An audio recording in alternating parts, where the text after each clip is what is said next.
Assalomu alaykum aziz ko'rarmanlar. Men hozir sizlarga Uyg'ur an'anaviy taomlaridan biri bo'lgan qo'y go'shti yapmisining tayyorlash usuli va asos materiallarini ko'rsatmoqchiman. Qo'yning ustixonliq go'shti 1 kilogramm, qozon kavasi yarim dona, bir vas sabza, bir vas yangyo, bir vas bosh piyoz, zencefil muvafiq miqdorda 5 tish samsaq, tuz, oqmuch, tetikqo, shakalbadyan, kavavchin, sumay. Biz oldi bilan go'shtni parchalab olaylik. Go'shtni yong'oq cho'ngliqda parchalaymiz. Endi bu kavuni to'g'rab olaylik. Kavunimi go'shtning cho'nlig'ida to'g'raymiz. Yangyonimi o'xshash cho'nliq to'g'raymiz. Sabzini 3 burchak yangyo cho'nliq to'g'raymiz. Endi biz xamirni yug'urib olaylik. Xamirni yug'urib tayyorlab bo'ldik. Xamir biroz tinsin. Qozonga 1 cho'much may quyib olaylik. May chuchib qoldi. Go'shtni ham bilan silib olaylik.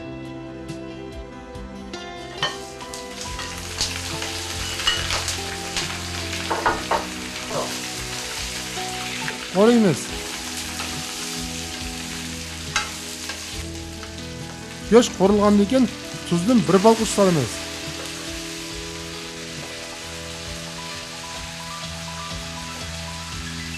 Zencefil silib oldik. Biz endi shakal badandan muvofiq silib olaylik.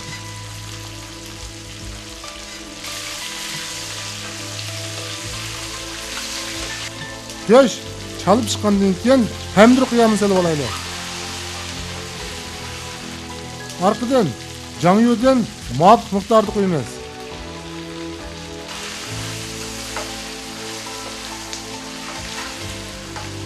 Go'shtga jang qo'yish maqsad ham kirgizishni sirp ham qizartadi. Qozonga oqshorib qo'yib olaylik. Oqshorib deganimiz sunak suvi. Tovuqni yepib biroz dumlaymiz. Qozon qaynagandan keyin ichib biz tuzni oldi bilan sep bo'ldik.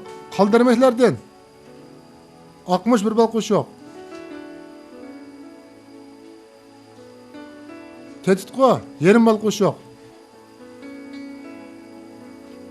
Kavavchin yarim bal qo'shiq.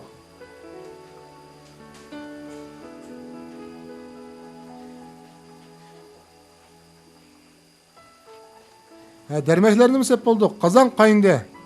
Biz qozon qaynagandan keyin bosh piyozni yaplaq to'g'rab silib olaylik. Bir aralashtirib sabzini solamiz. Yana bir aralashtiramiz.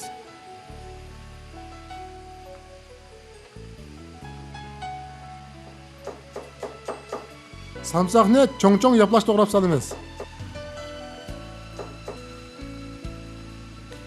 Samsaqni sep bo'ldik. Aralashtiramiz.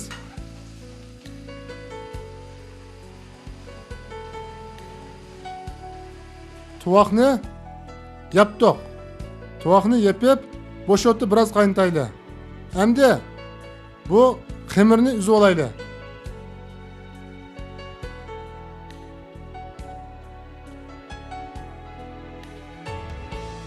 Xamirni uyruq cho'nligida uzib olamiz. Uzib, undan biroz chechib, xamirni zo'l qilib olaylik.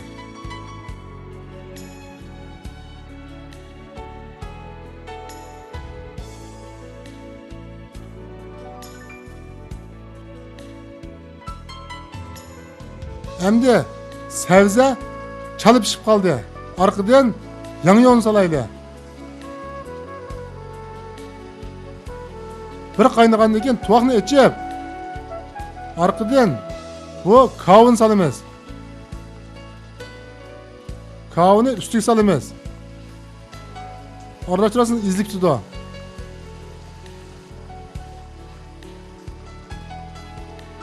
Tuvoqni yapdik.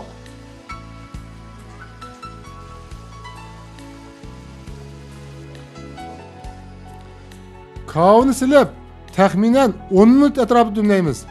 10 minut oralig'ida biz bu xamirni ichib pishirib olaylik. Xamirni nefisda ichib olamiz. Xamirning ichish usuli oldiga surgan vaqtda bir tarafini besib, keyingi tatgan vaqtda yana bir tarafini besib tatimiz. Ondan o'ziga ichildi. Endi bu ko'rim qaynab qolibdi. Ko'rga jimbilni silib, har bir jilitni silib, may bilan ustini maylab o'tamiz. Har bir jilitni sepgan vaqtda bir qatlam maylaymiz. Bo'lmasa, jilit bir-birisiga chapishib qoladi. O'tni ishtiltib dumlaymiz. Dumlash vaqti 8 minut bo'ladi. Bu tamoqmi tayyor bo'ldi. Yangyo, sabza, go'sht, kava hammasi tekshib pishdi.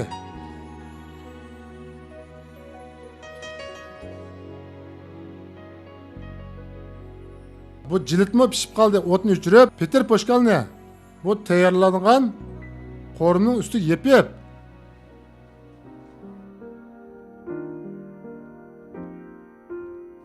ondan ustiga suydan biroz qo'yamiz. Ondan poshkallarni qaytadan ustiga yana yapamiz.